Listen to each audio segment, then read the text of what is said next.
اعوذ باللہ من الشیطان الرجیم بسم اللہ الرحمن الرحیم وَلِلَّهِ يَسْجُدُ مَنْ فِي السَّمَاوَاتِ وَمَا فِي الْأَرْضِ طَوْعًا وَكَرْهًا وَظِلَالُهُم بِالْغُدُوِّ وَالْآصَالِ۔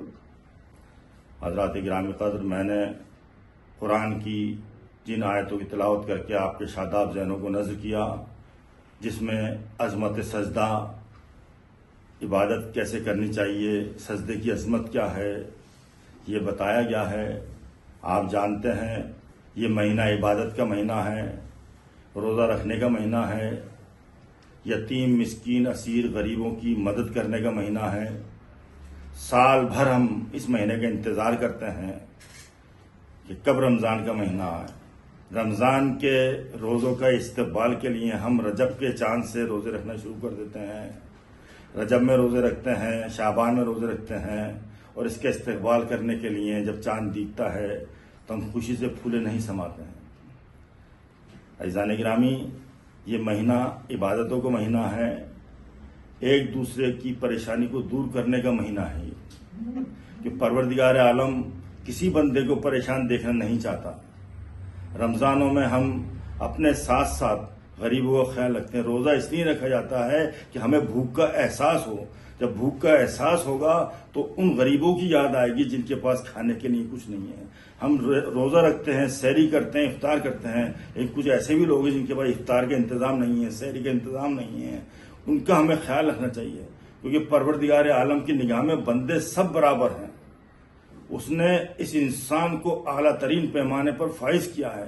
اسی انسان کے لیے اس نے آسمان بنایا، فخر نہیں کیا، زمین بنائی، فخر نہیں کیا۔ اس نے چرند پرند، طیور، حور، فلک، ملک، عرش و کرسی، آفتاب و مہتاب کی قندیلیں، جنگ، ارض و سما، سب کچھ اس نے خلق کیا، لیکن فخر نہیں کیا۔ اگر فخر کیا ہے تو یہ کہہ کر فخر کیا ہے، وَالتِّینِ وَالزَّیتُونِ وَطُورِ سِینَىٰ هَٰذَا الْبَلَدِ الْأَمِینِ لَقَدْ خَلَقْنَا الْإِنسَانَ فِی أَحْسَنِ تَقْوِیمٍ۔ تین کی قسم، زیتون کی قسم، طور سینا کی قسم، بلد امین شہر مکہ کی قسم، ہم نے انسان کو اعلیٰ ترین پیمانے پر فائز کیا ہے۔ اب انسان کو کبھی احساس کمتری کا شکار نہیں ہونا چاہیے۔ دولت کوئی شے نہیں ہے، اقتدار کوئی شے نہیں ہے، سب سے بڑا ہے کردار۔ انسان کردار میں بلند رہے، متقی و پرہیزگار رہے، تقوی اختیار کرے، شرع کا پابند ہو۔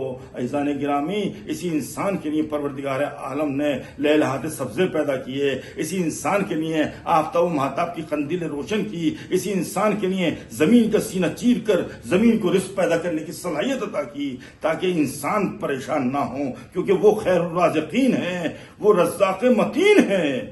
یعنی دو لفظوں کی ترتیب پر ملاحظہ فرمائے کہ وہ دیتا ہے سب کو، اپنوں کو، بیگانوں کو۔ ایسا نہیں ہے کہ جو اس کی عبادت کرے، جو اس کا روزہ رکھے، اس کو تو وہ دے، اور جو عبادت نہ کرے اس کو نہ دے۔ اس نے کہا تم مجھے مانو یا نہ مانو، میری عبادت کرو یا نہ کرو، لیکن تمہارے رزق کی ذمہ داری میرے اوپر ہے۔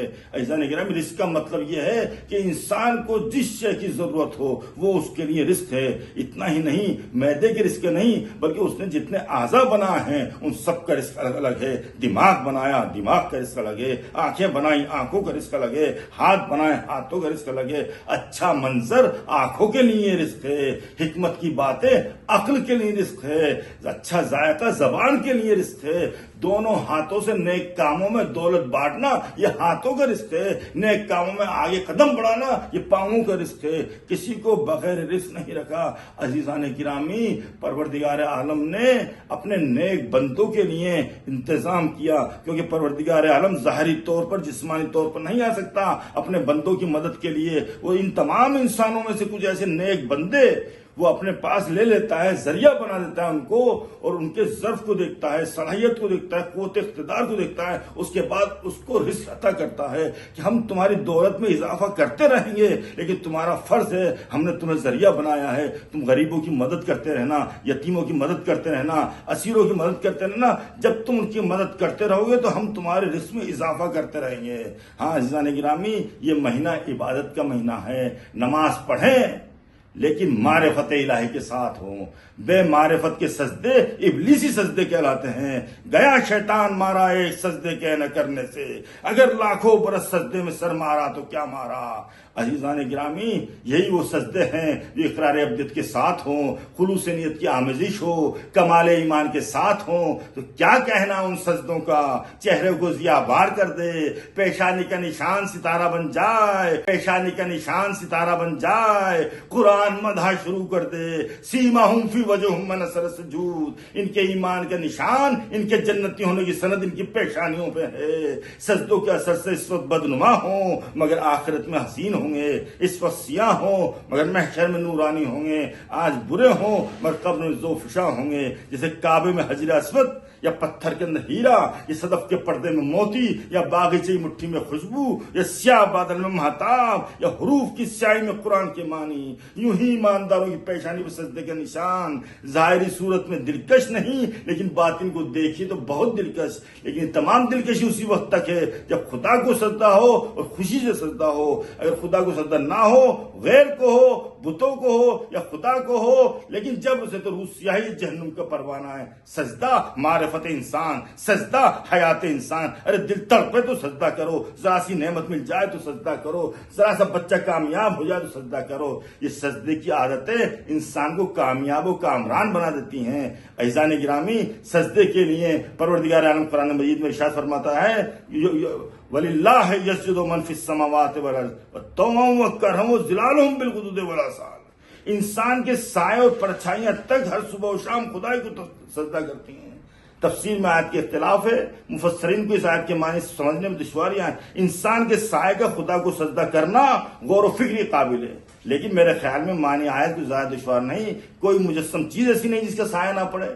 درخت ہے تو اس کا سایہ، انسان ہے تو اس کا سایہ۔ ادھر چاندنی نکلی ادھر سایہ پیدا ہوا، ادھر نور کے سامنے کوئی تاریک چیز آئی پرچھائی پیدا ہوئی۔ اس میں کوئی شبہ نہیں، یہ پرچھائیاں بے جان ہیں، نافہم ہیں، عقل و ارادے سے خالی ہیں، مگر ان کا طلوع آفتاب و مہتاب کے ساتھ پیدا ہونا اور غروب کے ساتھ ختم ہونا، آفتاب کی بلندی کے ساتھ ساتھ گھٹنا اور آفتاب کی پستی کے ساتھ ساتھ بڑھنا اور ہر عالم میں زمین ابدیت پر پھیلنا اور بجھ جانا بتا رہا ہے کہ سائے اسی کی اطاعت میں جو شمس و قمر کا خالق ہے، جس نے آفتاب و مہتاب کو سائے کو مٹایا اور بنایا ہے۔